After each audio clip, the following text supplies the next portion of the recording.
Добрый день, шановные спадарыні і спадары. Я хотел бы пачаць з ацэнкі той ситуации, в якой мы находимся. На жаль, мы павінны казаць, рэальны стан рэчаў не можа нас задавальняць. Ёсць агульная дэматывацыя як унутры Беларусі, так і па-за межамі Беларусі у грамадскім руху беларускім.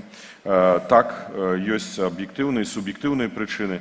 Адна з іх гэта 4 гады. 4 гады мы дасягнулі таго выніку, да якога мы пачалі ісці ў 2020 годзе, а шмат хто значна яшчэ і раней. Зразумела, што ўзрастаюць рызыкі. Калі мы кажам пра ўнутраны стан, тут ясная сітуацыя. Сёння арганізаваць нейкі пратэст, актыўную дзейнасць немагчыма, бо гэта будзе мець вельмі негатыўныя наступствы. Калі мы кажам пра дыяспоры, то тут таксама ўзнікае рызыка, звязаная з бяспекай.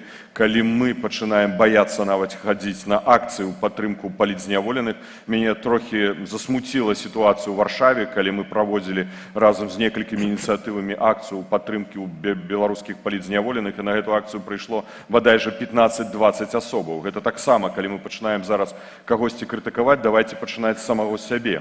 Давайте просто прыходзіць на гэтыя акцыі. Калі нам штосьці перашкаджае, калі мы баімся, давайте апранаць маскі, акуляры, але прыходзіць і падтрымліваць менавіта тое пытанне тых людзей, якія з'яўляюцца нашымі героямі.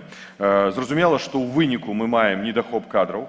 Гэта праблема, і недахоп кадраў звязаны з недахопам рэсурсаў, бо шмат хто з беларусаў, хто дзейнічае ў грамадска-палітычных ініцыятывах, яны пераходзяць проста ў бізнес, бо плоцяць лепш, гэта не стварае дадатковых рызыкаў, можна нават час ад часу ездзіць у Беларусь і проста не адчуваць таго прэсінгу, які адчуваюць тых, хто працуюць менавіта ў грамадска-палітычным руху. Трэці факт – гэта праблема з саюзнікамі. У нас шмат саюзнікаў, але вельмі мала партнёраў. У нейкім сэнсе гэта прадэманстравала і сітуацыя апошніх дзён, хаця тут звязана было гэта хутчэй з тым, што дамоўленасць ішла паміж спецслужбамі Расіі і Злучаных Штатаў Амерыкі, і наўрад ці мы былі бы ў стане паставіць нашае пытанне, але ўсё ж такі мы павінны канстатаваць, у нас шмат саюзнікаў, якія гатовы зрабіць з намі здымкі, паціснуць рукі, але пазней забыцца адразу пасля гэтай сустрэчы.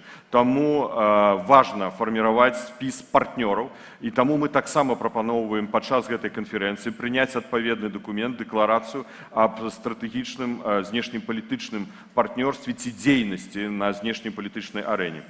Я магу прывесці прыклад таксама адказнасці. Калі мы на працягу гадоў збіраем доказы, апрацоўваем інструменты, падаем нашым саюзнікам, бо мала хто з іх яшчэ партнёр гэтай матэрыялы, разумеючы, што ўсе інструменты па прыцягненню да адказнасці знаходзяцца ў іх руках, яны не выкарыстоўваюць гэтыя інструменты. Таму настаў час да нашых партнёраў звярнуцца з пытаннем, ці гатовы яны скарыстацца з тых інструментаў, якія знаходзяцца не ў нашых, а ў іх руках, каб прыцягнуць Лукашэнку і яго памагатых да адказнасці за злачынствы супраць беларускага народу, супраць украінскіх дзяцей. Бо калі не наступіць адказнасць, ніколі не пераможа дэмакратыя.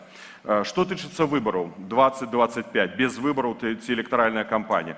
Галоўнае, мы павінны даказаць усім, што гэта не быў выпадак, это не была случайнасць тое, што адбылося ў 2020 годзе. Яны хочуць даказаць адваротнае, што Лукашенко зноў мае падтрымку. Наша задача менавіта даказаць, што ўжо ніколі Лукашенко не падтрымае беларускае грамадства. Байкот – гэта той метад, які вельмі патрэбны і вельмі адпавядае інтарэсам рэжыму, бо для рэжыму падчас электаральных кампаній цішыня з'яўляецца самым лепшым падарункам, які мы можам зрабіць. Таму мы не павінны дазволіць ім правесці выбары спакойна.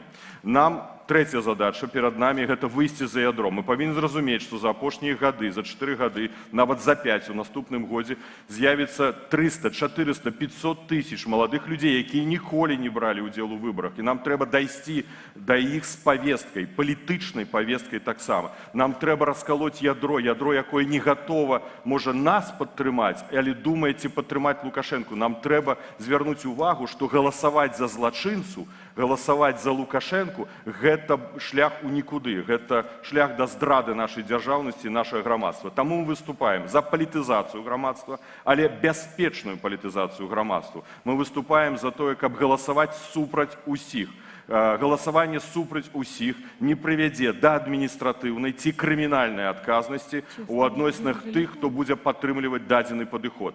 Палітычныя выбарчыя кампаніі гэта заўсёды максімальны ўзрост грамадскага зацікаўлення. Таму мы не маем права адмовіцца ад гэтай сітуацыі і не скарыстацца менавіта з таго, што стварае сама сістэма, скарыстацца менавіта з моманту арганізацыі выбараў. Я ставлю перад сабой пытанне, а можа ставлю перад усімі намі, ці гатовы мы адмовіцца ад дзейнасці, ці гатовы мы сказаць, все скончана, мы становімся на калені перад Лукашэнкам, просім прабачэння, прызнаём і прэзідэнту.